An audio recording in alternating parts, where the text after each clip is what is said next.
Good evening, everyone. I'm Joe Neumaier, film critic for New York's WOR Radio. Let's have a huge round of applause, please, for After the Hunt. And now it is my pleasure to welcome casting director Jessica Ronane, production designer Stefano Baisi, cinematographer Malik Hassan Sayeed, screenwriter Nora Garrett, Michael Stuhlbarg, Edebiri, Julia Roberts, and Luca Guadagnino. Oh, hi. I'm taking the back door. Yeah. I'm taking the back door. Okay, Hello. Hello, thank you all. Welcome, congratulations on a thought-provoking and phenomenal film. Let's give it another round of applause, please.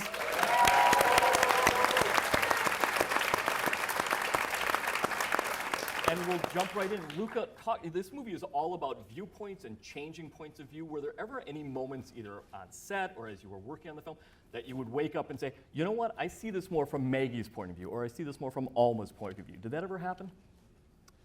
I think that the idea of the movie lied in the concept of these characters fighting over one another in that they wanted to prevail onto one another. And they were like kind of missing the point of listening to one another. And so it's more about this tug of war between these characters that I was interested into, and that was very fascinating and exciting to explore, I would say cinematically, with the weapons of like a sort of thriller on the edge of your seat. I think that eventually it's up to the audience to understand, or to within themselves, what is the viewpoint that they believe more. Yeah.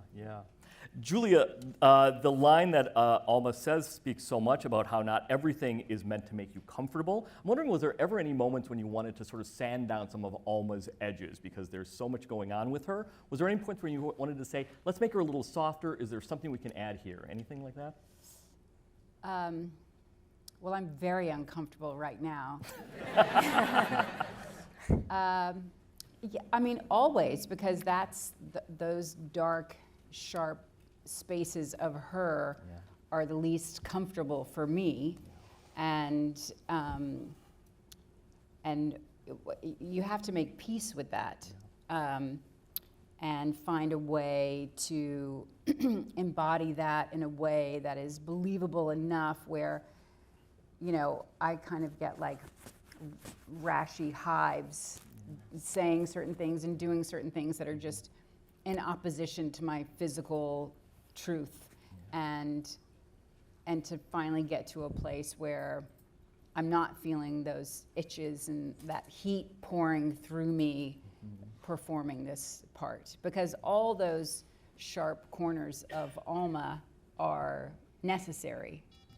Yeah. I also found that obviously the multiple ulcers that she's suffering from says so much. It's symbolic and metaphoric.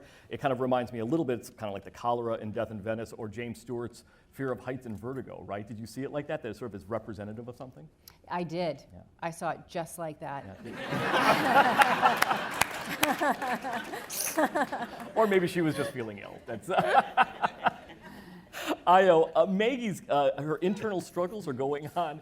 Obviously, as the minute we see her, she's our way into the story in some ways, but she also has got all these internal struggles. Did you sort of find a dichotomy in her that was kind of on a different parallel track in some ways? Because she's dealing with all of her different kind of identities and trying to fit in or trying not to fit in, as the case may be.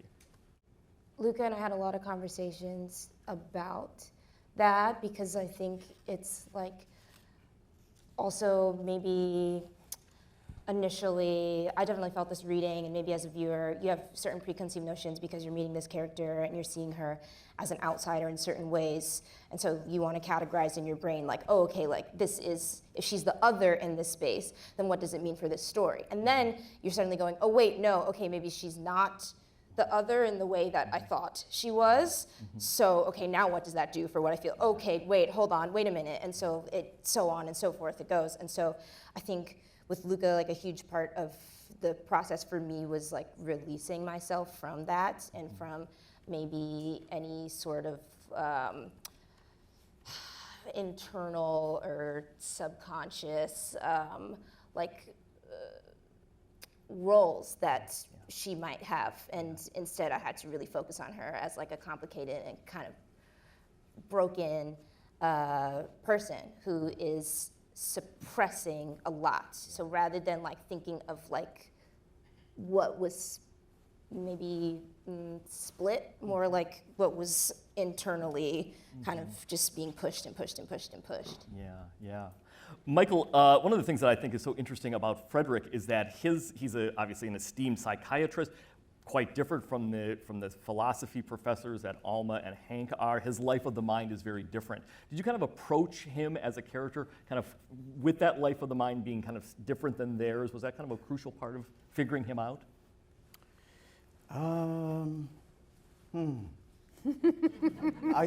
think that he did what they did at one point. I think he taught initially. And then when Alma became ill, I think he made the choice to put the teaching behind him and to just take care of her. So I think he understood what they were going through. I think he understood it in a way that maybe other people didn't expect him to understand it. But I don't know. I mean, he has a lot of passions and a lot of his own interests besides the life of the mind, including music, including food, several kinds of things that made him a wonderful person to be around, and as much of a provocateur and of the mind as they were, but just enjoyed watching them bustle and supported her in the process of it. Yeah, yeah, exactly. Nora, this is script, your very first script, by the way, is filled with sort of, yes, let's have a round of applause for Nora Garrett's first script. Its themes of secrecy and guilt and complicity really resonate. They're timeless, and they are obviously very, very modern. What inspired the script for you? What were some of the origins of it for you? The script really began with Alma. I think that because of the thematic nature of the script and because there are themes that relate sociopolitically to our current moment, I think it's tempting to think there was kind of an outside-in mentality when working on it, but that wasn't how it felt to me. I felt really inside out. And I think that, to me, it was really the interest of Alma's internal struggle that then sort of fomented the plot machinations that surrounded that. Yeah. Malik, this look of the film is so phenomenal. It's sometimes so shadowy. It's like a Jungian nightmare, and then it can switch to the lightness of like the mirrors in the Indian restaurant. It's the penthouse apartment itself is so fascinating. What visual references or inspirations or color palettes did you use to kind of craft the atmosphere and the lighting? Well, Luca set some very specific parameters in terms of reference, and it was Sven Nykvist, the great Sven Nykvist, cinematographer, 1961 to 1972, and then Gordon Willis, 1977 to 1988, which was great, and it was an amazing exercise to just stay in that space. And we wanted the film to look like it was made in that period. So we used equipment, only equipment that was afforded at that time. We shot on film. We used some Canon lenses from 1976, and yeah, we wanted to have that kind of resonance and feel from that period. Yeah. So and I was it was a really fun exercise for me. So I just want to clarify. So a lot of the equipment that you used was all this sort of great retro stuff that brings about that great look. Right? Yes. If it didn't exist before 1988, we didn't use it. Yeah. Wow. Yeah. It's amazing. Yeah. Except IO. Yeah.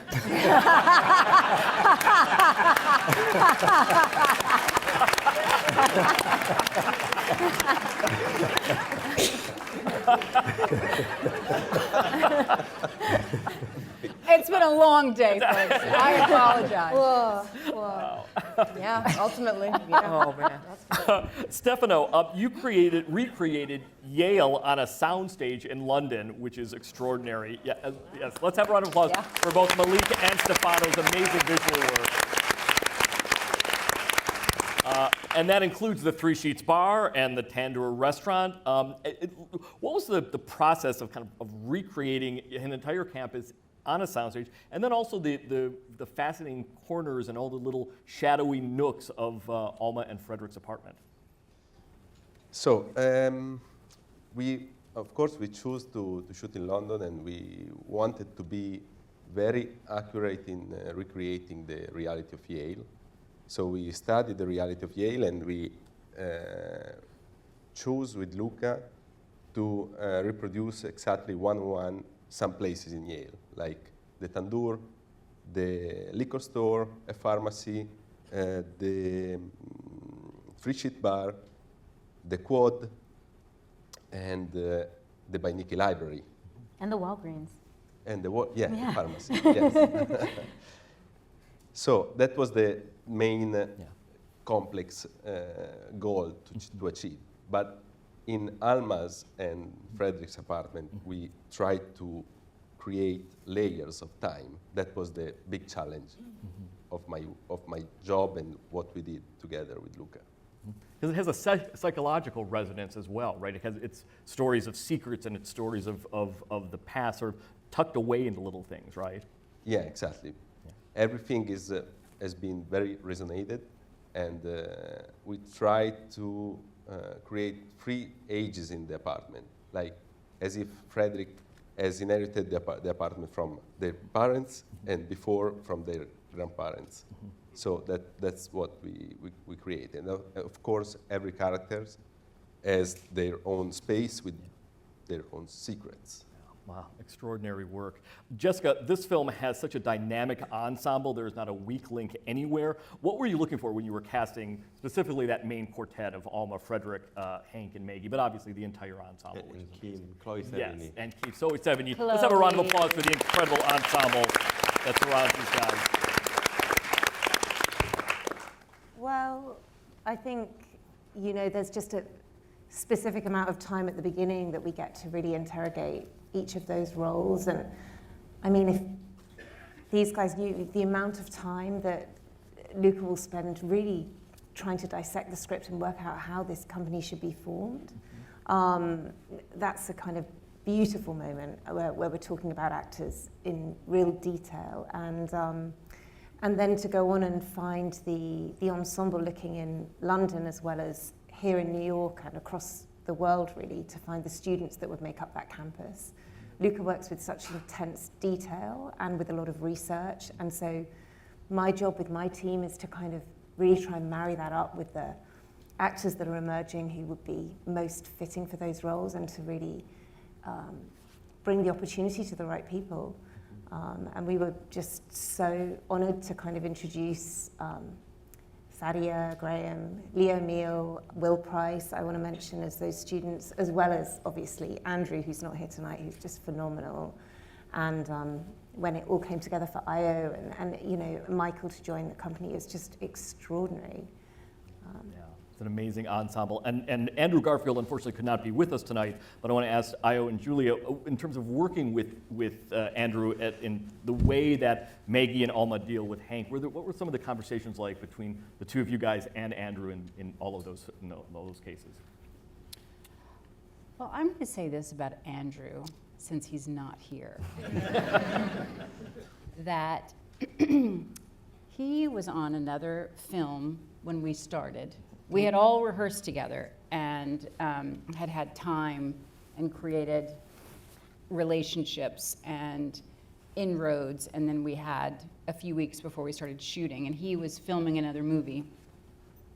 And he wrapped on a Tuesday, and his first day with us was a Wednesday, and it was the scene when he bursts into our classroom and has been fired. That was his first day. Wow. And he was so good. It was kind of cruel of you to do that to him. The AD. Yeah. Please. I don't do the schedule. But I remember how the energy of Andrew. But it was so magnificent, and I was kind of like, oh shit. I better file my nails, do something to sharpen myself. It was so extraordinary. And I mean, obviously, we all know who he is. He's a beautiful actor. He's incredible in everything he does. But what a ferocious man have I never seen in Andrew Garfield portraying this part. It was really fully realized, and he just came in like he was shot out of a cannon. It was extraordinary. How about you in terms of working with Andrew? Horrible. No. It was, I mean, that first day I remember too as well, just being so moved and impressed by that. But we also had to do some really tricky stuff together. And when we had that rehearsal period, we sort of talked a little bit, you know, just sort of like, okay, here's what we have to do together and what also will be transpiring outside of our interactions, but here's what we know. Okay, great, and then going over the text together and with everybody. But then we took that period away that we had in between before we started shooting, and then when we came back, it was, I don't know, it just felt so gratifying, like that work that we had done and that beginning of a shorthand that we had started with each other, but also, I don't know, there was just a real sense of like trust and safety, and he's a really like thoughtful human being. Like I think if he could think all day, he would, because I think he loves like humanity and human beings, and that means the dark stuff as well. And so to be in this space, to have him be one of the anchors of like this company, I feel like was just so special. Yeah. Shout out to you guys. But yeah, it was great. Yeah. Luca, to wrap up, your films are always so filled. There's never one detail that does not mean something, whether it's the alternate universe store that's right next to the liquor store or the books in Almond Frederick's apartment. What is the significance of the ticking clock? I had this intuition while we were shooting, and I was editing at the same time, and I think there was a sort of waiting time, and I went to the editing room where my really beloved editor Marco, who should be here, but he broke his foot, and I said to him, like, can we get a metronome sound, like anything online? And we got this sound, and I think let's put it at the beginning, where we have this kind of like a day in the life of Alma Olsen. And suddenly I realized that we were sitting on a bomb ready to explode. You know? Yeah. And I felt there is this kind of like sense of urgency and menace to the idea of this rhythm coming into the movie and going away and coming back, that felt to me very right in terms of the tension that the movie had to carry with itself. But at the same time, it was a reminder of the urgency of the agenda of every one of these characters. Yeah. Like almost they have like a time to accomplish what they want to accomplish. And where is the failure in that? Right. Wow, well, that is fascinating and interesting and thought-provoking, like all of this film. It's terrific. Thank you all for being here. I want to ask everybody to stay in your seats for just a minute. These guys have got another event to get to tonight. You can clap while you sit. So please, let's have a huge round of applause for the After the Hunt team, Luca Guadagnino. Thank you so much.